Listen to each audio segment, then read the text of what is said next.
Laws of friction. Law of friction में हम लोग देख लेते हैं, क्या देखते हैं कि the friction that exist between two surfaces which are not lubricated. ठीक है, क्या कह रहा है कि the friction that exist between two surfaces which are not lubricated is known as a solid friction. बात समझ में आ गई? ठीक है, तो सॉलिड फ्रिक्शन कब होता है? जब दो बॉडीज के बीच में कोई भी लुब्रिकेशन न किया जाए, कोई भी लुब्रिकेटिंग न लगाया जाए, लुब्रिकेट न लगाया जाए, वहां पे हमारा क्या कहलाता है? सॉलिड फ्रिक्शन कहलाता है। ठीक है, सॉलिड फ्रिक्शन कहलाता है।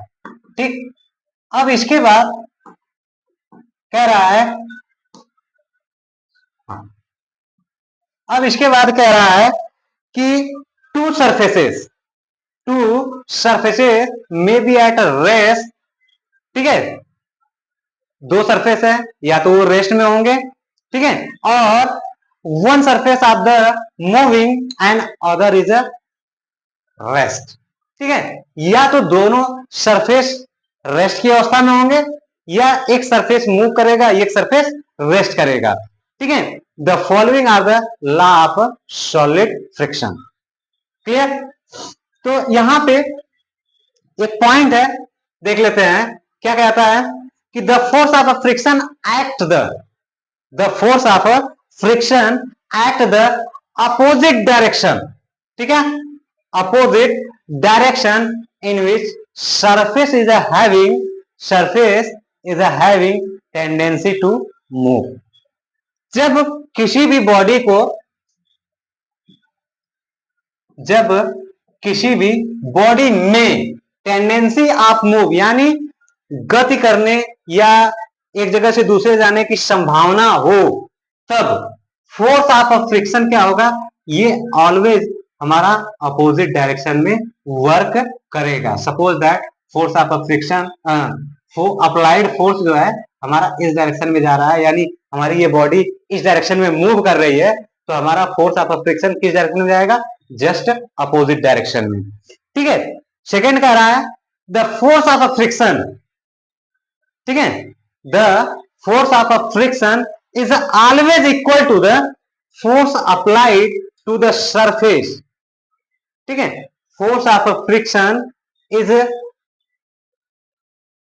Equal to the force of the force to the surface so long as the surface is at a rest।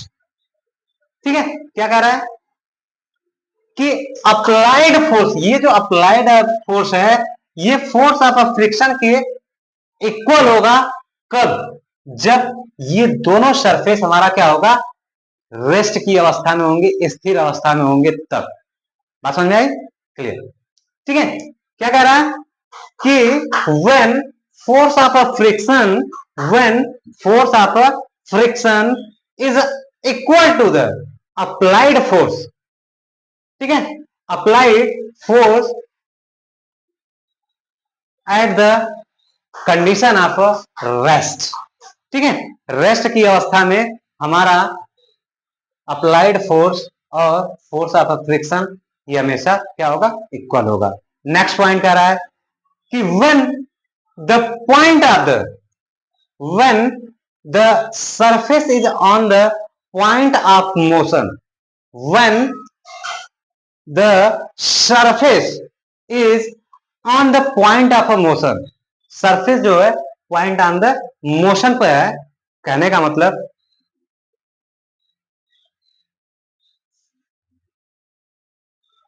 ये सरफेस है और ये हमारी बॉडी रखी हुई है। ठीक है, पॉइंट ऑफ मोशन, भाई अब ये जब किसी एक एंगल पे लग गया, ये अनदर सरफेस या स्टेशनरी बॉडी या जो रेस्ट बॉडी है, ये हमारा इंक्लाइंड हो गया, तो यहाँ पे अब ये बॉडी जो है हमारा क्या होगा? मोशन तो करने लगेगा। The force of friction is a maximum, क्या हो जाएगा? Force of friction is a maximum and this maximum frictional force is a called the limiting force।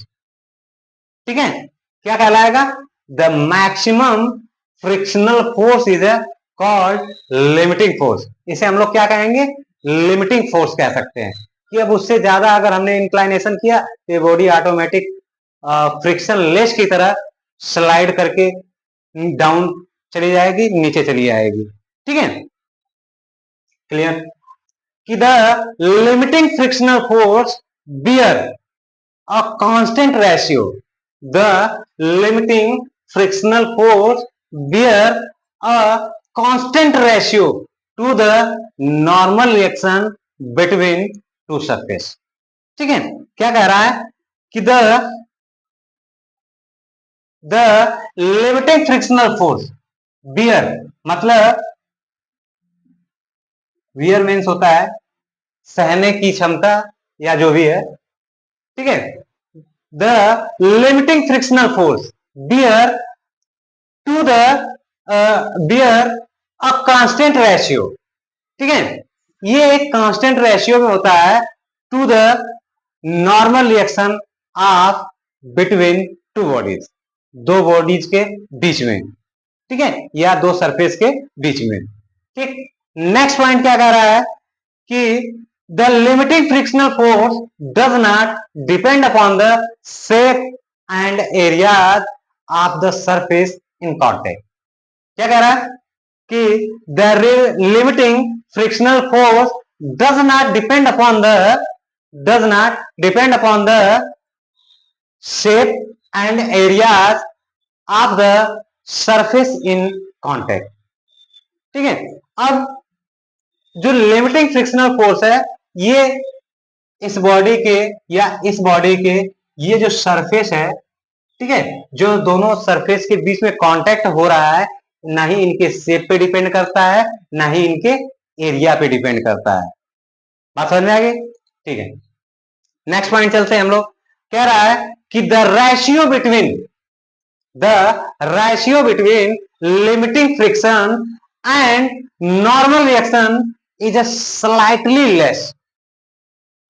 ठीक है, लिमिटिंग फ्रिक्शन और नॉर्मल रिएक्शन के बीच में थोड़ा सा ही कमी होती है when the two surface are in a motion, जब दोनों सरफेस हमारा क्या करें, मोशन में हो। क्लियर? नेक्स्ट पॉइंट आते हैं हम लोग। ठीक है, नेक्स्ट पॉइंट एंड कह रहा है कि the force of a friction is the force of a friction is independent. क्या कह रहा है, independent of the velocity of slide. ठीक है, क्या कह रहा है कि the force of friction is independent of the velocity of sliding. ठीक है, ये वेलोसिटी ऑफ स्लाइडिंग पे इंडिपेंडेंट होता है क्या, फोर्स ऑफ फ्रिक्शन। ठीक है, तो इतने ही हमारे अभी तक लॉ ऑफ फ्रिक्शन थे। ठीक है, लॉ ऑफ फ्रिक्शन को मैं फिर से एक बार रिवाइज कर दे रहा हूं। क्या था कि the force of friction always, ठीक है, opposite direction which the surface is having tendency to move.